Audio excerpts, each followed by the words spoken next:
Hi అండి అందరికీ. Vegetable rice అంటే ఎవరికి నచ్చదు చెప్పండి? అందరికీ నచ్చుతుంది కదా! నాకు కూడా చాలా ఇష్టమండి. చికెన్ బిర్యానీ, మటన్ బిర్యానీ కంటే నాకు వెజిటబుల్ రైస్ అంటేనే ఇష్టం. నేను మా ఇంట్లో ఎలా చేస్తానో చూసేయండి. ఫస్ట్ స్టవ్ మీద కొంచెం మందంగా ఉండే పాత్ర పెట్టుకొని, ఆయిల్ పోసి హీట్ అవ్వనివ్వాలి. వెజిటబుల్ బిర్యానీ కదా చేస్తున్నది. కొంచెం వెజిటబుల్ రైస్ ఎక్కువ వేసుకుంటే బావుంటుంది. ఇప్పుడు ఆయిల్ హీట్ అయింది కదా! మసాలా దినుసులన్నీ వేసేసుకొని, కొంచెం బిర్యానీ ఆకు కూడా వేసి, పచ్చిమిర్చి, ఆనియన్, కరివేపాకు కూడా వేసి బాగా ఫ్రై అయ్యనివ్వాలి. ఇది బాగా ఫ్రై అయిన తర్వాత అల్లం వెల్లుల్లి పేస్ట్ కూడా వేసుకోవాలి.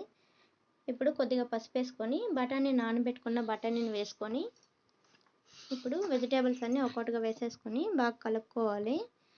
ఇది బాగా కలుపుకొని సరిపడా సాల్ట్ వేసుకొని మూత పెట్టి ఉడకనివ్వాలి కొద్దిసేపు.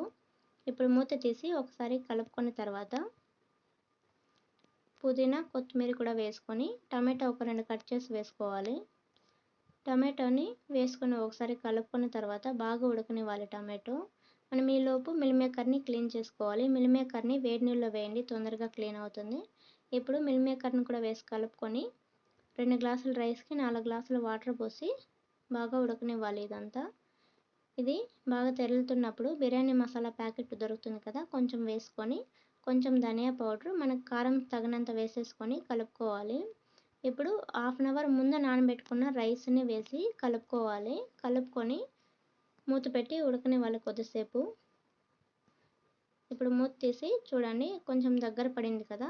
ఈ టైంలో మనం సాల్ట్ చూసి వేసేసుకొని, ఇప్పుడు లో ఫ్లేమ్‌లో పెట్టుకొని కొద్దిసేపు ఉడకనివ్వాలి. ఇంకొంచెం దగ్గర పడిన తర్వాత మూత తీసి చూడండి ఇలా దగ్గర పడిన తర్వాత కొత్తిమీర వేసేసుకొని, ఒకసారి మొత్తం కలుపుకున్న తర్వాత మూత పెట్టి ఆవిరి మొత్తం బయట పోకుండా ఏదైనా పైన కొంచెం బరువు పెట్టండి. అప్పుడే తొందరగా అన్నం బాగా ఉడుకుతుందనమాట. అన్నం తొందరగానే ఉడికిపోతుంది. ఎందుకంటే మనం రైస్ నానబెట్టాం కదా! అందుకని. చూడండి ఎంత బాగొచ్చిందో. తప్పకుండా ట్రై చేయండి. నా వీడియో నచ్చితే లైక్ చేయండి.